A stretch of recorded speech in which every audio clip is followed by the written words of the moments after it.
안녕하십니까, 장카입니다. 네, 오늘은 2021년 부동산을 전망해보는 시간을 연말이 가기 전에 마지막으로 방송을 하고자 합니다. 올 한 해도 그저 부동산이 참 너무 많이 상승했습니다.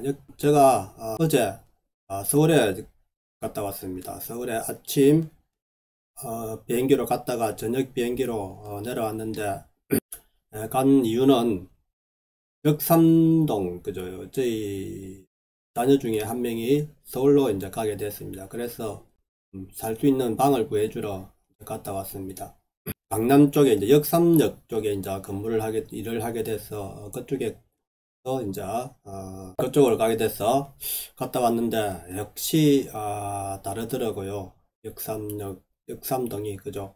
서울에 진짜 옛날 제가 마지막으로 한 16년 전에까지만 해도 제가 방배동 쪽에 일을 하다가 부산에 내려왔는데, 이번에 또 다시 이제 오랜만에 서울 강남 쪽을 가보니까 역시 이제 그 명성이, 강남이라는 명성이 다르죠. 그죠? 왜냐하면은 대로변을 끼고 상업 건물이 엄청난 높은 빌딩들이 상당히 많이 된 거죠.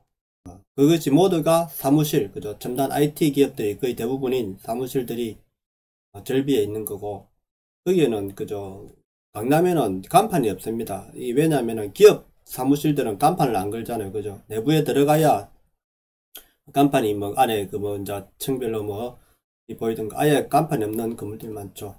지방하고 비교해 보면은 부산에는 그죠, 이 큰 건물이 많아도 간판이 엄청 많잖아요. 그죠? 몇 층마다 그죠, 어떤 입주 업체들 간판이 걸려 있잖아요. 하지만 서울 강남은 그런 게 거의 없죠. 그냥 빌딩만 쫙 있는 거죠. 네, 그래서 서울의 중심이 역시 강남이다, 아직까지. 그런데 최근에는 이제 판교로 이제 이동 많이 하고 있죠. 그죠? 제가 항상 강조해오던 IT 기업들이, IT 산업들이 전부 다, 대부분 다 지금 판교로 내려갔어요. 판교밸리라고 하죠. 그죠? 첨단 기업들이 지금 판교로 강남 여기서 삼성역까지 그 일대가 테헤란로잖아요. 그죠? 거기에는 지금 대기업 본사들이 지금 거의 많이 가 있잖아요. 그죠? 그리고 대기업들이 많이 가 있고, 현재 옛날에 과거에 이제 IT 기업을 이끌던 기업들, 그죠? 최첨단 IT 기업들이 미래 그 바이오 IT 산업들이 대부분 다 지금 판교로 가 있습니다. 그러니까 판교가 지금, 다음 미래 세대에는 판교가 강남을 잘하면 뛰어넘을 수 있겠다 하는 생각이 들더라고요. 앞으로 미래에 가면 갈수록. 왜냐면 그쪽으로 다 몰리니까요. 산업 고급 인력들이 글로 다 모이기 때문에. 그래서 앞으로는 제가 저번에도 앞선 영상에서 이야기했듯이 앞으로 일자리가 강남에서 판교로, 그죠? 그 사이에서 이제 가장 왕성하게 될 것이니까 고급 직업을 가진 사람들은 그쪽으로 가겠죠. 그죠? 그래서 앞으로는 그 지역이 이제 앞으로 우리나라의 부동산의 핵이 될 지역이다라는 겁니다. 지금도 늦지 않았죠. 그죠? 아직 판교 그 이남 지역으로 우리가 좀 적은 돈이라도 판교 조금 이남 지역으로 가든지, 그죠? 그 사이에 그 사이 지역에 돈이 좀 있으신 분이나 이런 사람 투자를 하면은 계속해서 상승을 할 것이라고 봅니다. 그리 가보니까 역시 부산하고 너무 차이 납니다. 과거 제가 15년 전만 해도 이렇게까지 차이 안 났는데 또 더 차이 나 버렸죠. 지금 부산은 지금 상업지역에, 그죠? 상업 건물이 안 들어서고 전부 다 주택 건물로 들어서지 않습니까? 이제는 상업 건물이 들어서봤자 기업들이 들어올 일이 없으니까, 기업들이 없으니까 들어올 수가 없으니까 상업지역에 이제 그나마 있는 땅들을 뜯어갖고 주상복합을 지어버리잖아요. 그죠? 그래서 밑에는 자영업, 위에는 이제 일반 거주지로 해가지고 계속해서 그런 것이 많이 들어서기 때문에 부산은 계속해서 이제 주거지가 부족하지가 않죠. 그죠? 상업지가 우리가 남아 돌기 때문에. 거기다가 주거지를 다 지어보세요. 상업지에 엄청 많죠. 그죠? 그러니까 부산은 공급을 무한적으로 할 수 있지만은 서울에는 안 그렇죠. 상업지 웬만하면은 주거를 안 짓죠. 오피스텔 주로 짓죠. 오피스텔에서 이제 지방에서 올라온 이제 인력이나, 그죠? 이런 사람들이 원룸식으로 이렇게 많이 거주하기 때문에 그것들도 괜찮죠. 지금 제가 방을 구하러 가니까 최소 50만원에서 한 70만원, 80만원 이렇게 하더라고요. 원룸에. 그것도 6평 정도 되는 공간이 아주 작죠. 그죠? 그런 공간이, 그죠? 그렇게 또 깨끗하지도 않은 공간들이 그렇게 합니다. 부산하고 너무 차이 나죠. 그것도 지금 경기가 많이 죽어가지고 내린 가격이죠. 그리고, 그래서 제가 이제, 2021년 부동산은 세 가지로 이제 보겠죠. 그죠? 일단 공급적인 측면. 그죠? 첫 번째 공급적인 측면. 두 번째는 금리. 그죠? 세 번째가 규제 정책이죠. 금리는 세 번째로, 두 번째 이제 규제 정책을 하고, 그 다음에 정책을 하고, 그 다음 금리를 제가 이야기해 보도록 하겠습니다. 자, 공급적인 측면을 이야기하면은, 물론 이제 모든 부동산은 수요와 공급입니다. 공급이 부족하면은, 모든 제품이든, 그죠? 모든 상품은, 작품이든 상품이든 제품이든 오르게 되어 있습니다. 공급이 부족하면. 이 정권이, 그죠? 규제 정책을 하면서, 공급을 안 했다는, 자, 서울 지역은 10년간 지금 누적된 공급 부족입니다. 왜? 박원순 시장이 들어서면서 10년간 공급을 안 했단 말이에요. 제대로. 공급이 안 됐기 때문에 규제도 안 풀고, 그러니까 재건축, 재개발을 아예 허용을 안 했죠. 그렇기 때문에 지금 누적된 10년간 누적이 지금 아직까지 소리는 많이 있어서 그 10년간 누적된 금액이 지금 상승했다고 봅니다. 하지만 이 규제책으로 잡을 해도 잡을 수 없는 게 서울 지역 부동산이란 말입니다. 그 다음에 이제 지방에는 수도권, 그죠? 경기 지역하고 지방은 공급을 하려면은 얼마든지 할 수 있습니다. 가격이 오르면은 공급은 무한대로 할 수 있는 게 수도권하고 지방입니다. 하지만 평균에 이런 데는 이제 땅이 제한돼 있죠. 그죠? 그가 워낙 이제 대기업들이 많이 들어가기 때문에 첨단 기업들이 갈수록 이제 그것도 땅이 좁아집니다. 그 강남처럼 판교도 앞으로 공급 부족 현상이 될 겁니다. 하지만 나머지 지역, 그죠? 외곽 지역, 수도권 외곽 지역하고 서수도권하고 그죠? 이런데 인천, 일산, 강북, 그죠? 예, 서울 북쪽, 그죠? 그 다음에 서울 남서쪽 이쪽은 그나마 땅이 많이 남아있고, 그죠? 과거 제조업들은 이제 많이 죽게 돼 있죠. 지방은 이때까지 제조업들 위주로 하다가 관공서가 이제 지방 분권화해서 관공서가 내려갔지만은 실제로 많은 인력이 없기 때문에 지방은 계속해서 공급이 확대될 수 있다는 겁니다.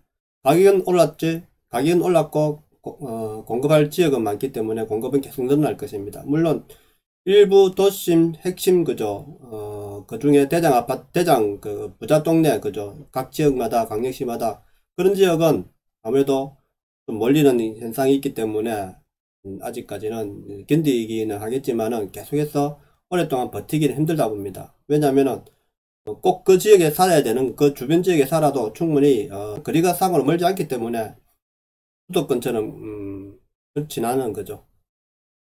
그래서 저는 이제 서울 지역은 계속 공급이 부족한 상황이니까 상승의 여력이 있다는 거고, 지방도 지금 오를 만큼 올랐지 않습니까? 올랐기 때문에 이제 더 이상 상승은 하기 힘들다라고 제가 보겠습니다. 네, 그 다음에 이제 두 번째가 정책이죠. 자, 정책이 이제 이번에 변창흠 이제 국토부 장관으로 바뀌었는데, 이분이 어떤 정책을 일관할 거냐는 따라서 이제 정책에 따라서 이제 부동산이 갈림길에 있을 건데, 물론 이 국토부 장관이 지방 쪽 부동산 크게 신경 안 쓰죠. 그죠? 오르면 규제하고 공급에 대해서는 전혀 신경 안 써도 자동적으로 공급이 되니까 하지만 수도권 지역은 서울시장하고 국토부 장관에 이제 의해서 공급이 조절되기 때문에, 근데 국토부 장관은 공급을, 그죠?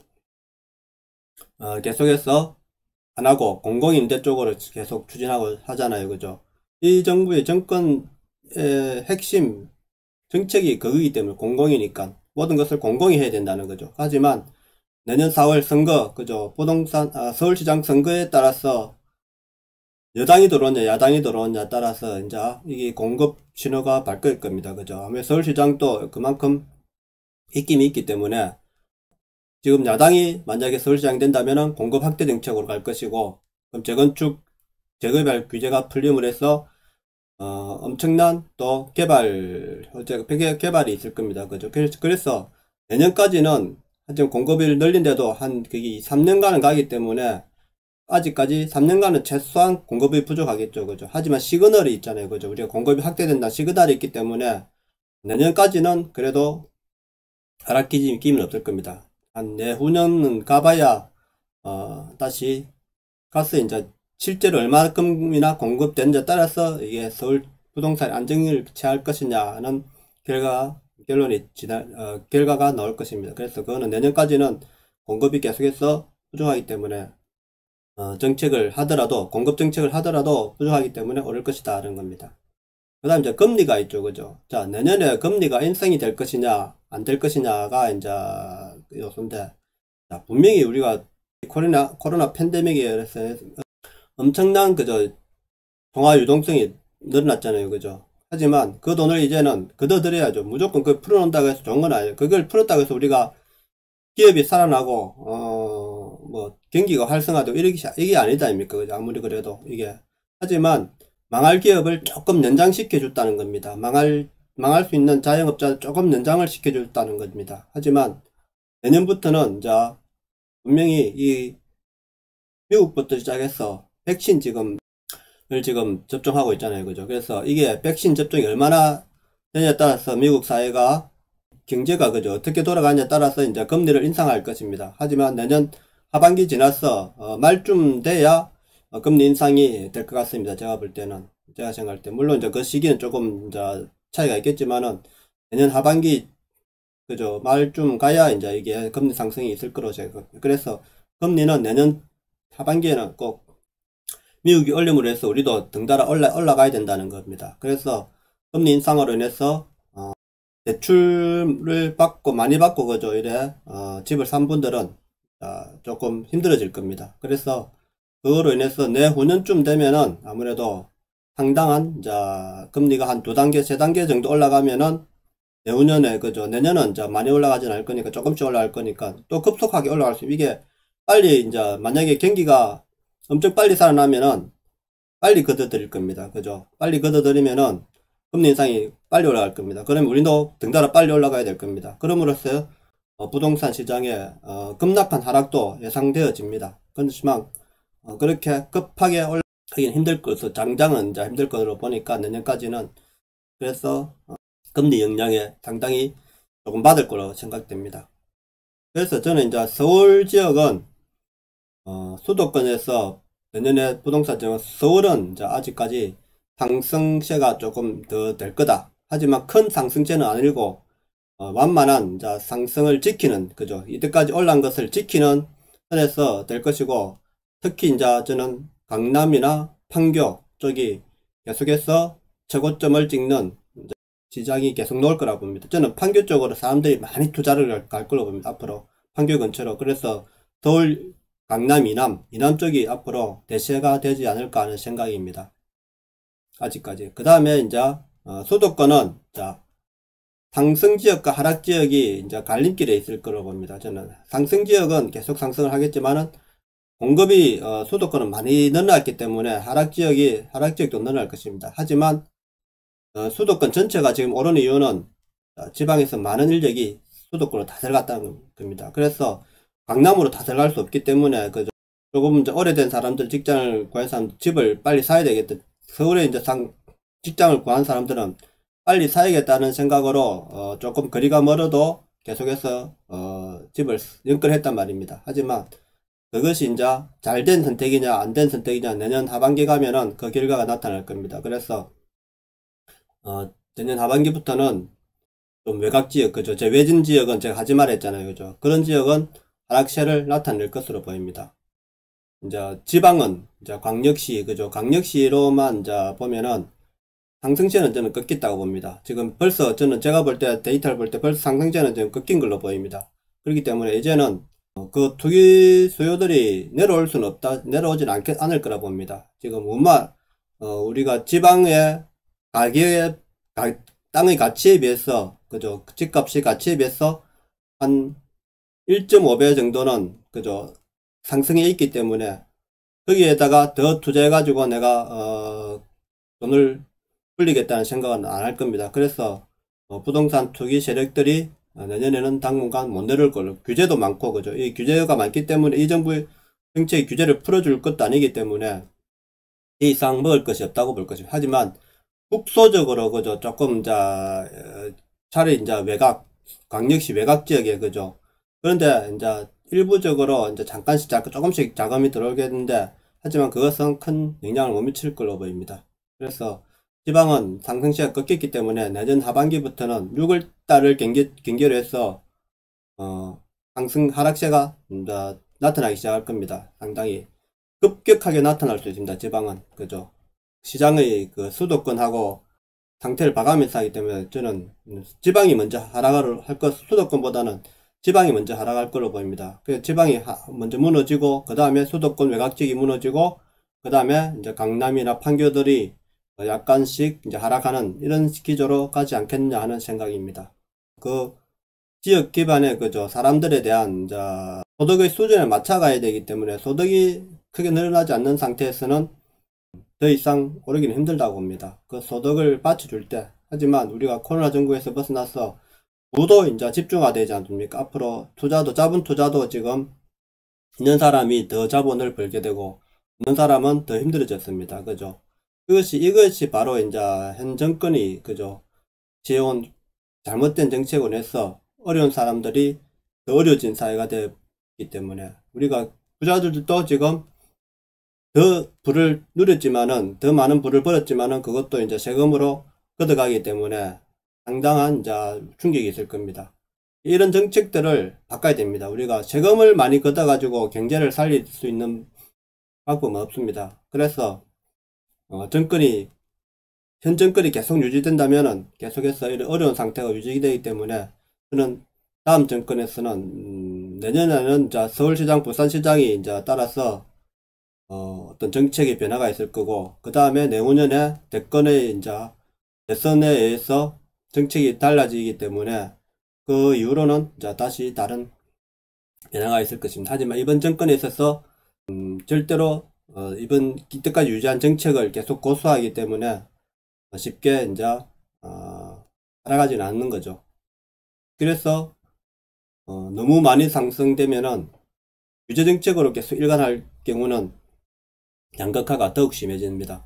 자, 사회주의 국가와 자본주의 계열 국가를 보면은 물론 자본주의가 부자들이 자본 엄청 많이 벌죠. 하지만 가난한 사람들도 하층민도 자꾸 중상층이 늘어나는 게 자본주의 아닙니까? 그러면 사회주의 정책은 부자들이 돈을 벌지만은 중상층이 무너지는 자부의 이제 양극화가 되는 거고, 이제 자본주의 사회에서는 양극화는 되지만은 중상층이 늘어나는 그 양극화가 되기 때문에 오히려 자본주의가 낫다. 그래서 우리가 사회주의를 정책에서는 이런 정권 하에서는 가난한 사람들은 더 가난해진다. 그리고 중상층, 하위 중상층들은 더 어려워진다는 사실을 우리가 깨닫고 이제 표로서 심판하실 거라 생각합니다. 우리의 미래를 위해서 우리가 건전한 국가를 운영하는 것도 중요하다 봅니다. 그래서 정치가 경제와 분리될 수 없다고 봅니다. 그 부동산과 정치가 분리될 수 없고, 그래서 제가 정치에 관심을 두는 것도, 이 정치가 잘못되면은 내 재산을 지키기 위해서는 결국은 정치하는 사람들을 견제를 해야 되는 겁니다. 이 경제인들이 정치를 견제해야지 정치가 오바로 되지, 우리가 경제하는 사람들을 그저 우리가 부동산에 관심 있다고 정치를 무시하면 안 된다는 겁니다. 내 재산을 지키는 것이 중요하지 않습니다. 내 재산을 지키려면은 내 재산을 지켜줄 수 있는 정부를 지지해야 된다는 겁니다. 네, 그래서 오늘은 내년 2021년 부동산 시장을 한번 전망해 봤습니다. 자, 내용이 좋았다면 구독과 좋아요 부탁드립니다. 감사합니다. 해피 뉴 이어. 새해 복 많이 받으십시오.